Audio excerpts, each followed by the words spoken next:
Greetings, citizens, and welcome to another all-new edition of Reverse the Verse Live, the only Star Citizen broadcast on the internet that knows when to hold 'em, knows when to fold 'em, knows when to walk away. I was torturing JJ earlier. I'm your host, content manager Jared Huckabee. On the show this week, we've got senior UI programmer Hugo Silva on the show to follow up on yesterday's ATV featuring the continuing development of our Shop Item Kiosks, a new feature that will add increasing depth to weapons, components, and make even more things available in the Star Citizen universe than ever before. But before we get to that, let's do the week in review.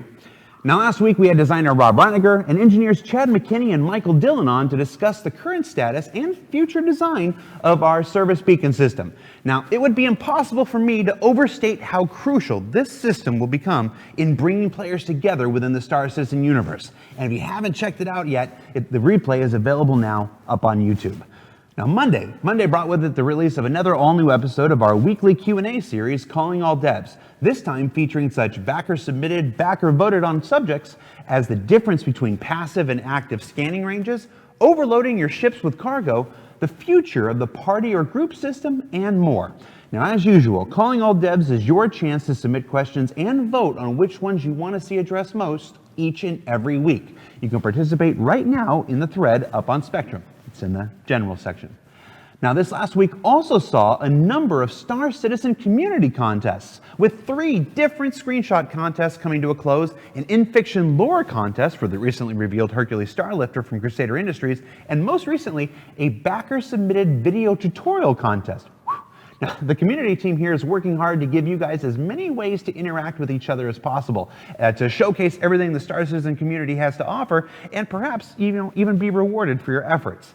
Now, if you have any questions about which one of these contests might be the right one for you, you can find details about each and every one of them up on Spectrum. It's where everything is.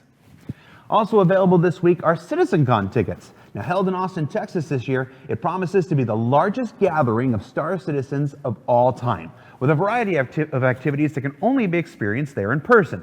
Now, the chance for our developers to meet and greet as many of you as possible is always the highlight of our year. And with no Gamescom event this year for 2018, don't miss what might be your only chance to meet Chris, Aaron, and an entire host of Star Citizen developers in person and tell them how much you love the Carrack. Now, I joke here, but I've personally borne witness to the effect meeting our backers in person has had on developers, both in recharging their batteries and in focusing their efforts. Now, you can pick up your CitizenCon 2948 tickets now on the robertspaceindustries.com website while they're still available. And then finally, yesterday saw the release of the latest episode of Around the Verse, with some stellar views of the planet Hurston. It looks so cool. A look at the current state of the Vandal Blade and work being done on our Shop Item Kiosks. And when we return, we'll be sitting down with Hugo Silva from Foundry 42 UK to talk more about this important feature. So stay tuned. We'll be right back.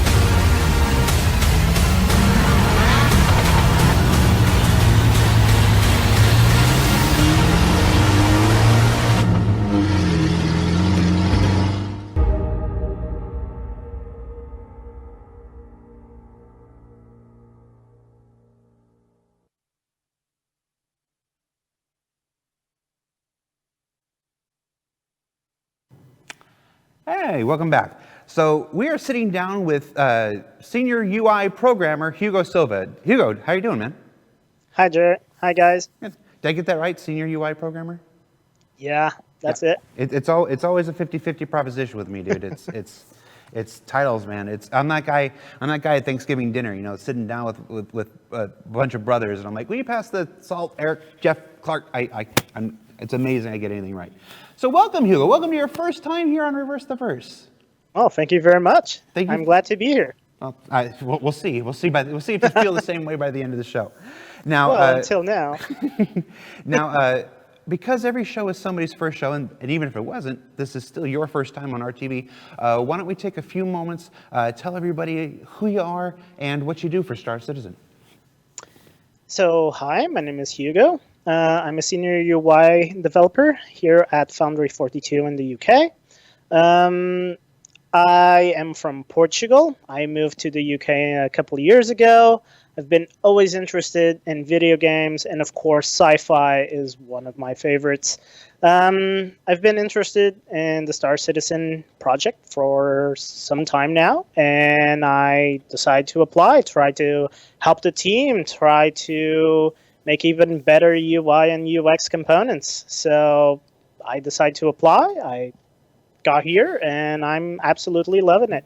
Now, I remember when you started, you were actually here very early on. We've met in person here at the studio. Yeah. How long have you been with the company now? So it's actually been 9 months now, I believe. I was actually in LA before the release of 3.0 and working on some, well, I can say it now, working on some character customizer stuff. Mm-hmm. And creating, well, basically the UI components for that. So that was cool. All right. Now, Hugo, of course, works in our UI department. This is a game that has an unbelievable amount of UI elements because you know a lot of games, the only UI necessary is, okay, here's the stuff that sits over your POV of your character kind of thing, or here's some inventory and menus. But we're building a diegetic universe, full of different customized UIs, for Kasaba versus what's the ship manufacturer called? Why am I blanking right now? What's Aegis? No, the Dumpers Depot and stuff like that. All these different stuff like this. How did you get into UI? Like you decided you wanted to work into video games. How did you figure out UI? Like UI is the thing I wanted to do. So I guess I figured this out some time ago. I was always interested in how we actually get to interface with, let's say, applications, with games. Sometimes we play a game that looks really nice but doesn't quite give you all of the hints that you need to play the game properly. And I got really frustrated at some games that didn't have, for example, a nice UI that would actually lead the way and actually make you play the game easier. So during my career, I actually worked a lot in business, basically making business applications easier for customers to interact with, reach objectives faster, basically analyzing the behavior of the customers to try and make shortcuts so the applications would actually be more efficient. Mm-hmm. And of course, all of this also translates into games. How do we make UI more interactive, more appealing, so to speak? How do we actually make it part of the world, not just something that you see on a screen that you have on a ship? No, how do we actually make it exist in the world? Can we have holographic volumes that you can interact with, that you can look at from multiple perspectives? Just basically making stuff look cooler, basically. Well, it's an incredibly important part, and as I worked with Zane for a number of years. Back when he was here in the LA office before he relocated out to Manchester. There's a lot of work to be done on Star Citizen, but just the UI stuff, just what you guys, the tasks that you guys have ahead of you, and the work that you're doing to surmount that task, each and every week, is one of the more impressive aspects of the development that I can see. So I'm excited to have you on.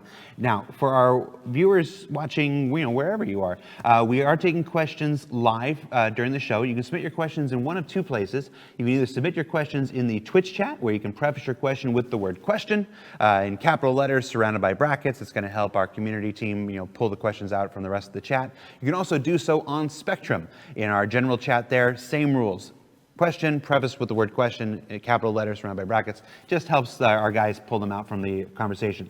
Now, I do want to say we did collect some questions ahead of time in a different Spectrum thread where people got to vote. Part of the reason we're talking about, we're talking with Hugo today and about the kind of work he does is because Hugo is here. He's a UI programmer, so the kind of questions that Hugo can field tend to do with the UI and the creation of the creation of the shop item kiosk, the technology involved, stuff like that.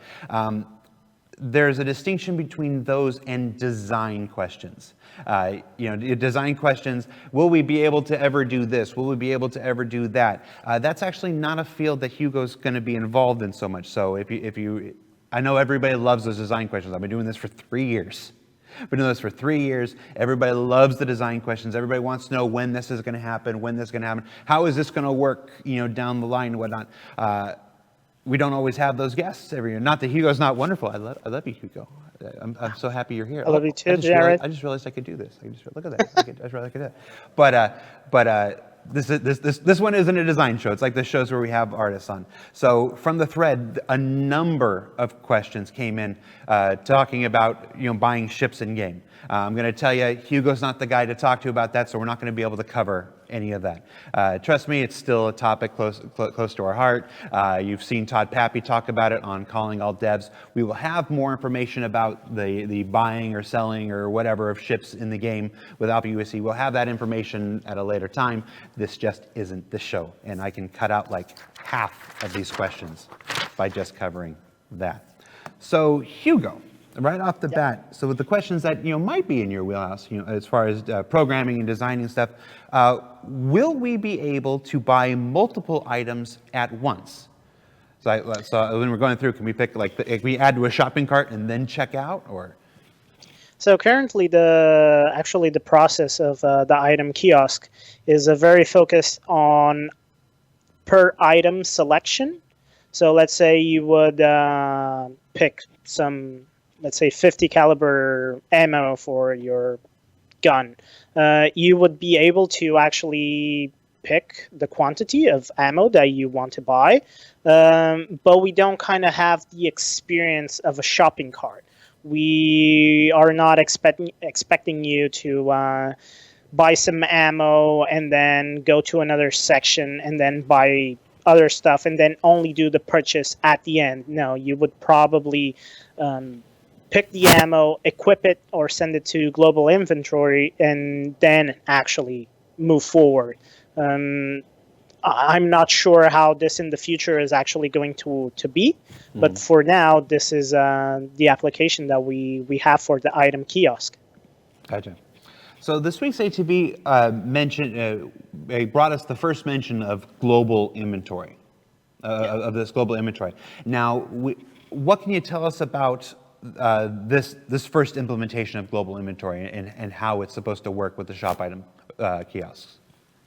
So this came out as a safe place that we can actually put all of the items that the player has. You always have the option of buying an item and equipping that item to, let's say, a ship or let's say a slot on your character. But we also may have duplicates, we may have large quantities of items, and we use this global inventory to actually just have a safe place that we know belongs to player number X, and every time that he wants to browse his wares, we just redirect him to the global inventory, and we know everything that he owns. Gotcha. Now, the next question from the thread there says, do you foresee a future where NPC interaction can perform any of these same functions as the kiosk? Has there been any talk about going to an NPC and having much of the same functionality that you would get from a kiosk? Actually, this question is very interesting. We didn't talk about it, but we can see as, at least in my opinion, like a really nice opportunity for role play, as we currently have with the shops, where players can physically go to the items, look at the items, inspect the items. It would also be very nice to go to, let's say, an NPC on that store and actually do a traditional buy. Currently, there's actually no plans, but it is something that we would consider maybe in the future. Now, right now in the game, we have storefronts where you go and like a Kasaba, where you can go in and you can see all the physical items and whatnot. A big part of the reason for the creation of Shop Item Kiosks is because we want to introduce more items to the game than we can currently display in these shops. It's always this not necessarily a chicken and the egg, but it's always a question of prerequisites. It's when you've got content teams that are designing, like for instance, let's just use clothing as an example. You've got the character art team who they may be cranking out 50 different shirts, 50 different pants, 50 different jackets, every X number of months. But we don't necessarily have the physical environments in which to display 50 new shirts and 50 different pants. And I am just pulling numbers out of the thin air, guys, just for the sake. So the Shop Item Kiosks allow for us to implement these items without having the bottleneck of waiting for new environments to be added, new physical shops and stuff. Am I right in that? I'm pretty sure I'm right in that. I'm just looking for confirmation. Yeah. So one of the things that actually came to make the item kiosks very important is exactly as you say, the limit physical space that stores have. Let's just imagine that a store could have the thruster of a reclaimer. That's like half the store right there. Mm-hmm. You're not gonna walk in and go like, "Oh, I really like that thruster." Yeah, it's don't worry, it's right there. You can't miss it. So it got to a point that we want to have a way where we can present all of the items that we want to sell to the player in normal way, instead of like having a pile of just like coolers on the store. That would just not work. If you want the cooler on the top, well, you need to platform there. That is just not usable at all. So this is going to enable us, like in reality, stores that have displays. Sure, they show some items, they show clothes, but they also have a storage facility in the back, and we can store those items there like people do in reality, of course. Yeah. A couple of the questions that we've seen come in, not just this morning, but on the thread yesterday, had to do with a little bit of concern that Shop Item Kiosks were going to replace the diegetic, immersive universe of Star Citizen. And I think if anybody that's been following the project, since the beginning, we can probably attest to this.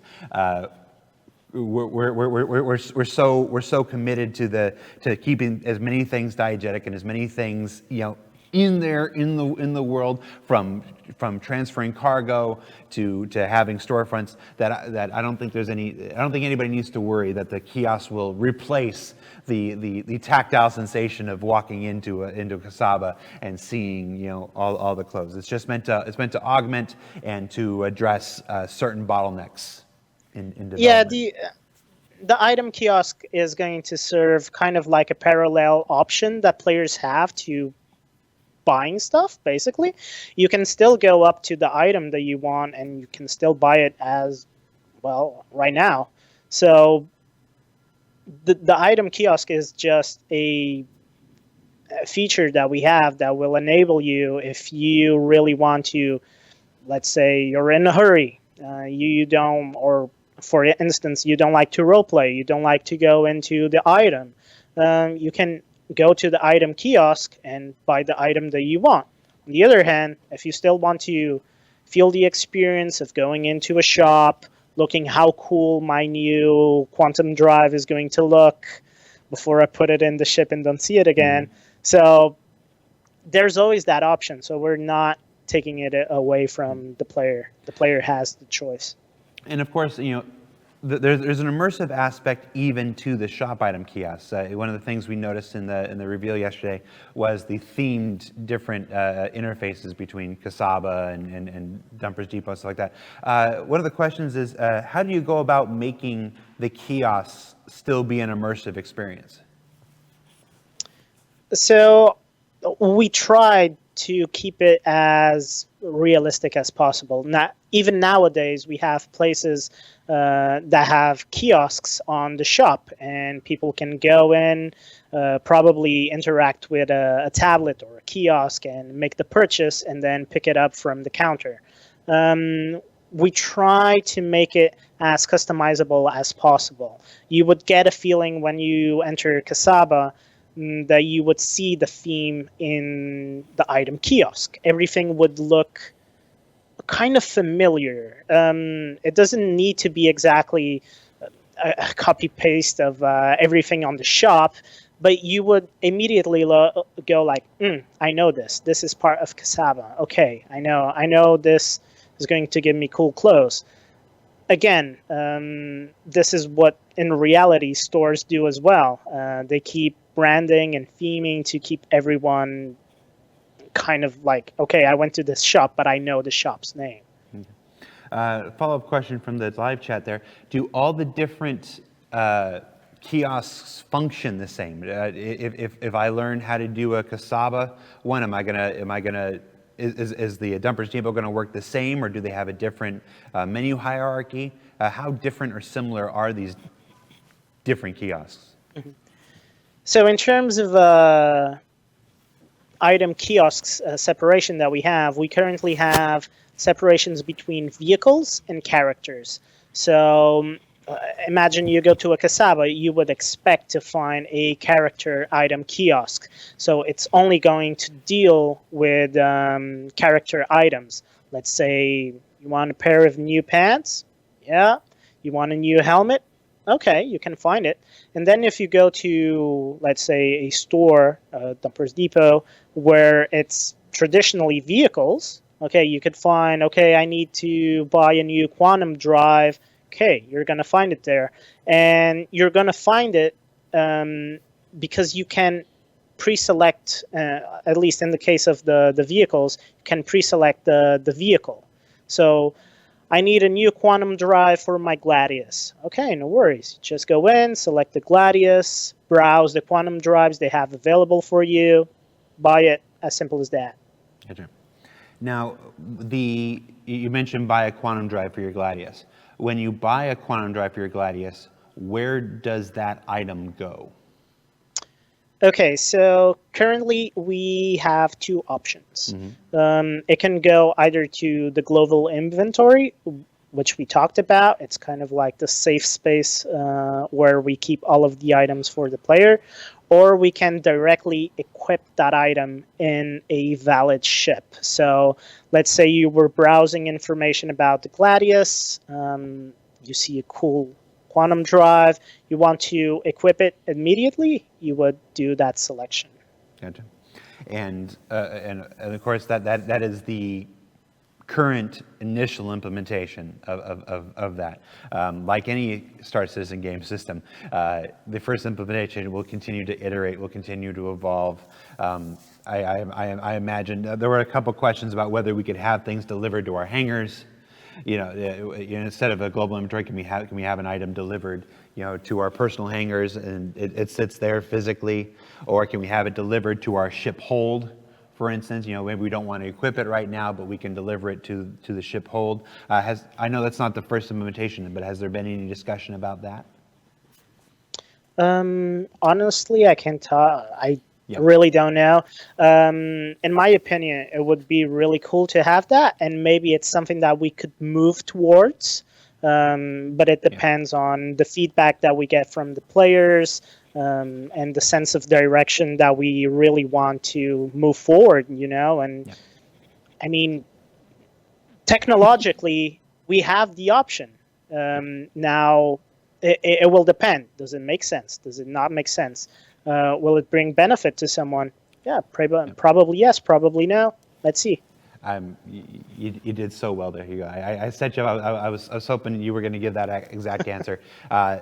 Guys, that's how these systems always work. There will be that first implementation. That is the advantage of running a live environment in the middle of our game development. Is that you don't have to go 50 steps down in a plan. You can have ideas, you can have thoughts. Like maybe we can do this, maybe we can do this. But because we have the live environment, in the middle of our game development, we get to push that first implementation out, that tier 0 version of it. See how you guys respond. See what you guys like about it. See what you guys don't, and then make plans based on that. So it's basically that was a design question, but I was hoping Hugo would feed me exactly what I needed, and he did. So thank you so much, Hugo. From the live chat, will kiosks have a search input? Or do I have to scroll through every item in Kasaba before I find that red jacket I'm looking for? So currently in the design, we do not have a search option. But again, like what we were talking about, this is the first implementation. We are going to gather feedback. According to the feedback that we get, of course, changes might be made. We may move towards that.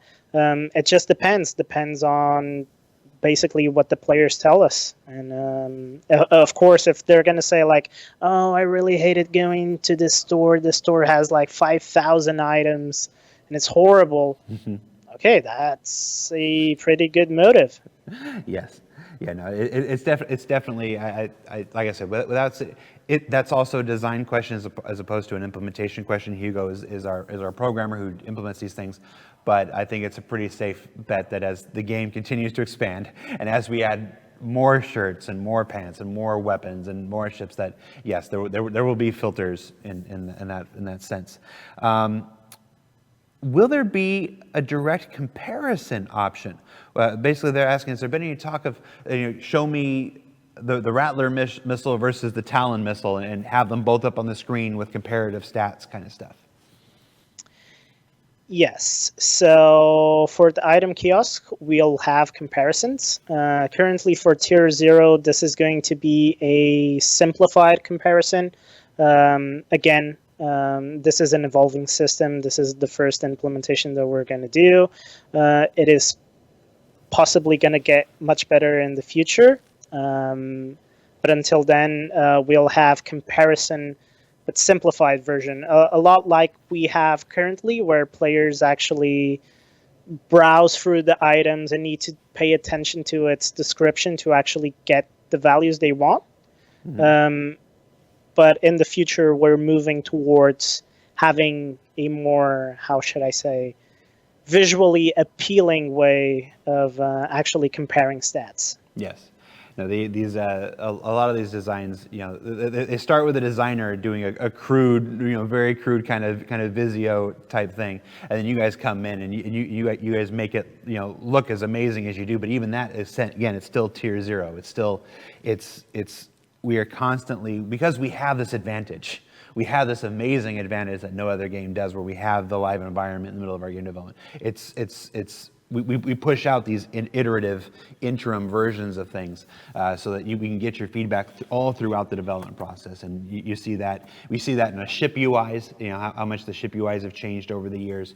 We see that in just the vehicle claim, or the insurance shop. The insurance stuff and the vehicle selection stuff, and how much that's improved over years. So it's if you ever think, I suppose what I'm about to say now, it just goes out to the streamers, but the streamers, the YouTubers, whatever. If you think nobody's watching your stuff, if you think that our developers aren't sitting in there with a streamer with Matachi or something up on the side monitor, watching not only how he's interacting with things, but how the chat is reacting to his interaction things and getting our feedback. We take feedback from every avenue. It's not just Spectrum. It's not just Reddit. We watch your streams. We watch your videos. It's like that. So it's this advantage that we have of getting to watch you guys use these iterative versions of the system to help us guide to the next version cannot be overstated. Yeah, that is very true. And actually, in terms of like UI, well, UI, everyone has their personal opinion. Some people like it one way, other people like it other way. And we actually do like to receive good and bad feedback about the UI, and we do take that into consideration. So don't think just because you posted that no one actually saw it, yeah, we do see it a lot. Absolutely. And part of the great work that our community team does, and I can say that because I'm not on the community team anymore, is correlating that stuff and sending clips to people and say, look how this person's using this, and look how this person's using this, and stuff like that. So it's keep up the good work, guys. Let's see. Will every company like Double Depot, Casaba, have individually designed kiosks? We have a lot of companies in this game, a lot of corporations. I don't know if every company will have one, but what companies have you worked on so far? Let's do that. So the test setting is actually based on Casaba. It's a modified version of Casaba, actually. As you might understand, we have test scenarios, test levels, and we just put a Casaba with all available clothes and all available vehicle parts, and it's a massive store, and it basically allows us to test both the player items and the vehicle items in the same level, which in terms of development is just amazing. Of course, parallel developments are being done for the other brandings as well, of course, but our main focus, well, at least my development main focus was on Casaba. As you can imagine, we also have artists who are creating the themes for the UI assets. And those guys are, of course, always working on new templates, new branding schemes. And those guys are the guys who actually know all about this. Here's an interesting question from the live chat. Has there been any discussion about a buy history? Like see the things that you've bought previously. One of the reasons this seems interesting to me is if you find, like for people who are having to replenish physical ammo, ballistic weapons, stuff like that. You find I have my Hornet, and I have my Hornet configured the way that I like it. I mean, it's all ballistic weapons. And there's a bunch of different ammo types and a bunch of different missile types, and I like the missiles and the ammo, and the ballistic ammo that I find that I like. Is there a way to just like find favorites and stuff, and so I always just go and find directly to the things I want? We live in a min-max society, so I think this question strikes me as a min-max kind of thing. Well, currently we don't have any plans for some kind of like buying history. It does seem like a really interesting idea. Maybe that's something that we can consider in the future. Currently, we focused more on just making it available for players to go into the store and buy the item. We didn't consider the records being kept through all of the transactions that went along. But again, it is a nice idea. It's something that we can discuss, and thank you for the feedback. Right. Inventory counts. The question just came in about inventory counts. Now, I would imagine at this early stage, the shops don't have like a limited number. Like you go into Casaba right now, they don't run out of the red jacket. If 50 people come in and they all buy the red jacket, do they run out of the red jacket? I don't think they do. Do they? Anybody? Probably not. Yeah. Has there been any talk about for this back room about adding an inventory count to the things that are on the kiosks? So I do know that Systems is working on this. There's actually a balancing of quantities going on. I do not have enough information to talk about it, but there was a conversation, and yeah, it seems to be working on it. Of course, now with the item kiosk, we just make it available for people to buy high quantities of items on the go. So of course, something is being done to, well, correct this kind of behavior. Unfortunately, I don't have enough information to actually say yes or no. Yeah, and just to clarify where I was going with that, of course there will be inventory counts, in the full, complete, operating universe. Inventory counts are one of the ways game design encourages players to travel and to explore the galaxy. You don't want every single truck stop, every single space station, every single planet to have an unlimited supply of everything that they have. We want that to be part of the gameplay, where you and your org mates and everything have to track the quantities and the availabilities of certain items. Maybe not necessarily a red jacket, but hyperdrives, quantum drives, quantum drives and stuff like that. So I was speaking primarily of this first iteration about whether there were inventory counts in this T0 implementation. I don't think there are. Not in tier 0. We'll see. Yeah, but this is exactly like we're adding the system exactly to wreak chaos. We're going to bring chaos to the system, and let's see the changes that this is going to bring in the future. This is actually fantastic to mess economy up, which will then fix balance it out. Sure. I don't remember if we talked about this at the beginning of the show, but it just came in on the live chat. Can we buy amounts of something? Like, can we sit there and like, if I want to buy five magazines, do I have to buy one magazine purchase, one magazine purchase? No. It does have quantities, yes. All right. Here's a pretty general question. Can you briefly explain the process of creating a new kiosk?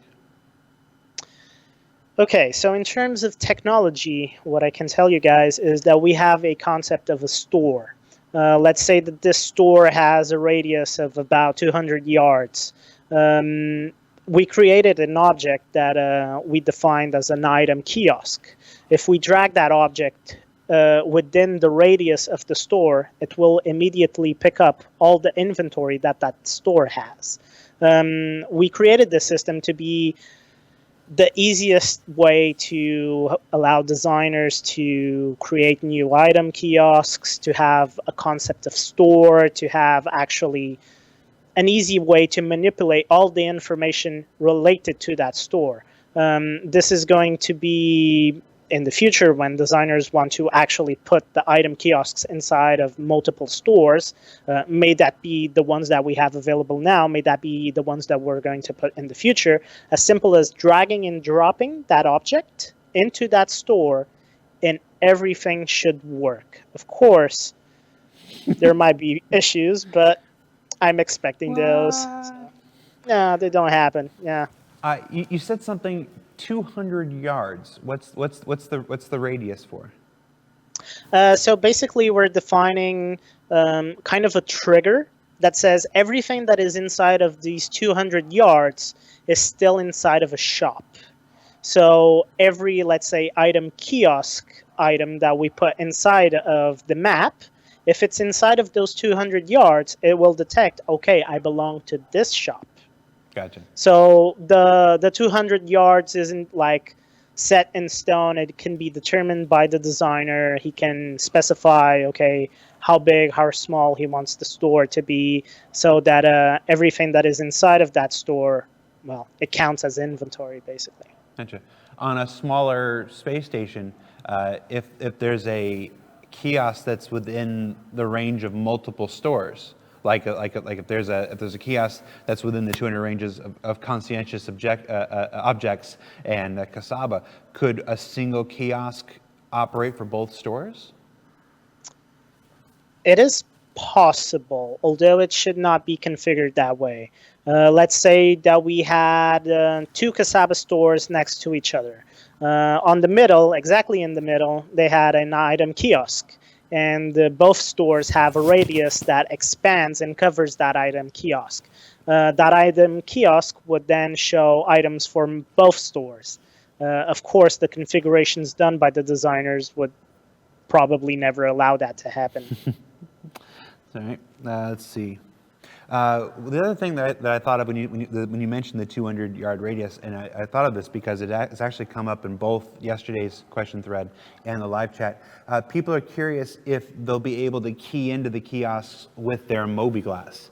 I think from reading the comments here, I think some of the concern is that trying to have 50 people all bunched up at the same kiosk, like you often see in many MMOs. could something like, if you get within that 200-yard range, I can just bring up the kiosk on my mobi-glass, so we all don't have to stand around in a huddle like that. Has anything like that been discussed? Actually, I believe I did see that question in Spectrum, was it? Yeah. I believe so. That is a super good question. Currently, we don't.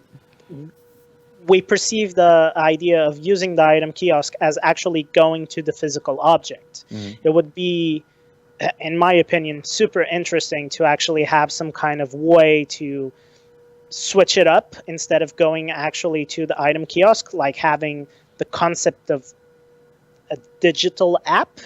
That would be, at least to me, it seems like super cool. But currently we have the idea of going to the item kiosk and doing all of the purchases there like you would do in real life, right? Some places even have like 4 or 5 tablets that people go to the tablets. Sometimes they need to queue to use the tablets. That's just reality as we see it now.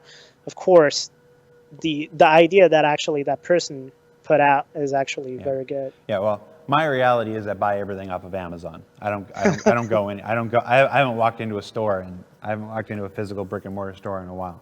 So it's actually funny because I actually prefer to go in store, actually.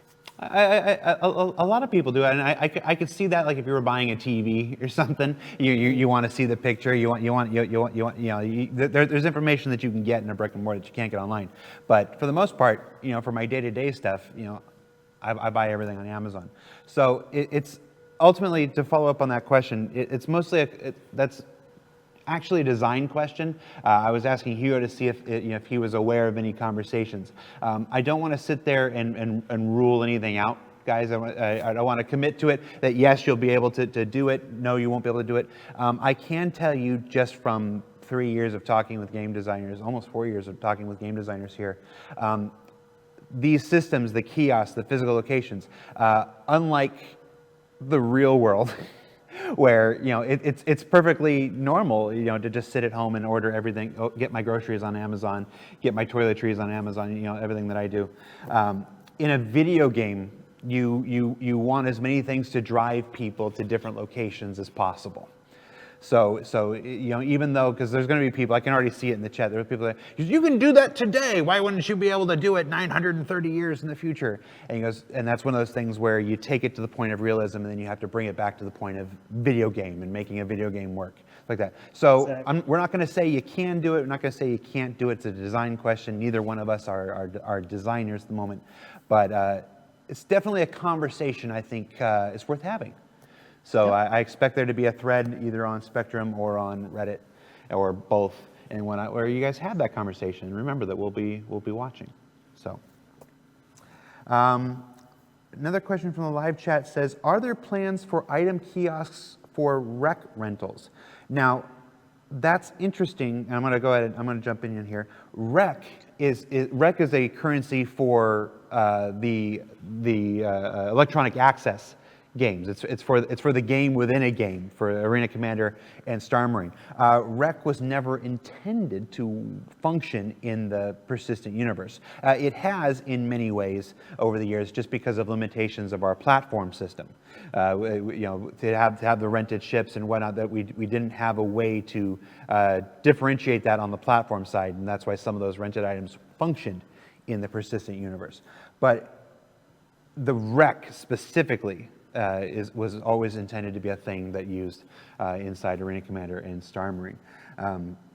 So probably not going to see persistent universe kiosks that allow you to get things through rec. I will say that doesn't preclude the ability to rent things in the persistent universe. You can rent things in real life. I would imagine there's absolutely going to be some way, shape, or form to rent things in the persistent universe, and maybe that's what rec will evolve into. I don't know. We're not there yet, but I've seen that question come up a couple times. I see questions about rec in the persistent universe come up a couple times, so that's why I wanted to address it right there. And do you have anything to add to that, Hugo? Currently, I don't have information about that. That's basically the Yeah, I figured. best I can say. It's all right. We're wrapped up. We're almost done. Remember, guys, that you can submit your questions live in either Twitch chat, where you can preface your question with the word question, surrounded by brackets, or in the Spectrum chat. If you're submitting questions, you're wondering, hey, why aren't they answering my question? It's because we're sitting here with Hugo Silva, who is a UI programmer. So we're taking questions that relate to the programming of our UI elements. I should also mention that on next week's Calling All Devs, we have a couple UI-based questions coming up on there with our own Todd Pappy. So there'll be even more UI information on next week's show. Let's see, what else do we have here that might be in your realm? We got questions about whether kiosks, whether there will be black market kiosks added to pirate hubs. I'm going to tell you right off the bat, we're a couple carts before the horse on that one. There's no, but I mean, in theorycraft, there's nothing that would prevent pirates from having their own, shop faces and having their own technologies and stuff. So, in terms of technology, the technology exists. It would be a configuration that we would need to do for that case. But this involves a lot more planning than just putting them in. This would probably change balance in terms of economy. How would that play out?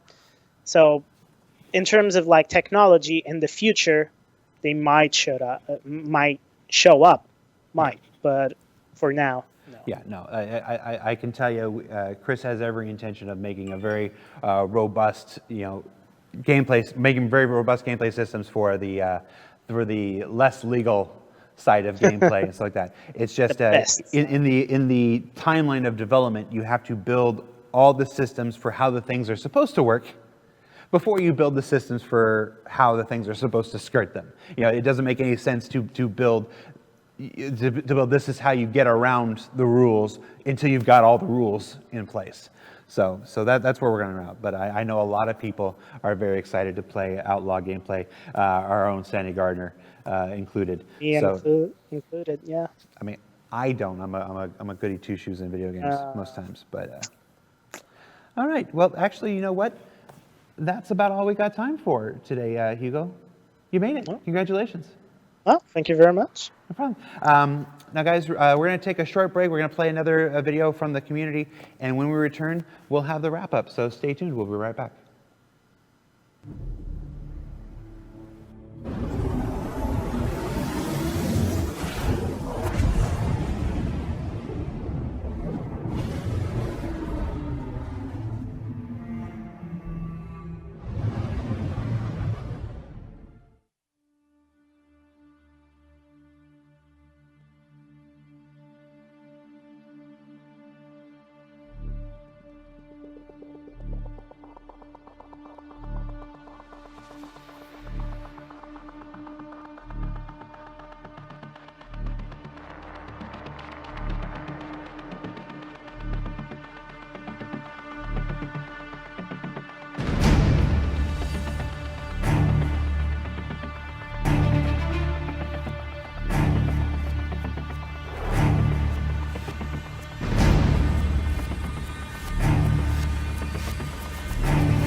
Well, that about wraps up this week's show. A special thanks to Hugo Silva for coming on the show today and taking your questions. Some housekeeping before I let you go. The Hercules Starlifter promotion is still ongoing. Now, your chance to pick up one of the latest offerings from Crusader Industries ends on June 14th, so there's still some time. We've also got a community source tutorial video contest going on in Spectrum. You can find all the details there in the general chat. Monday is another all-new episode of Calling All Devs, this time with questions about animations, changes to VTOL, linking multiple quantum jumps as waypoints, death of a spaceman, and the future of a potential career as a capital ship navigator. You're not going to want to miss that one. The thing I said about the UI stuff, that's actually the week after. So, I got a lot of shows, people. So for Reverse the Verse Live, I'm Content Manager for Global Video Production, Jared Huckabee. We'll see you next week, everybody.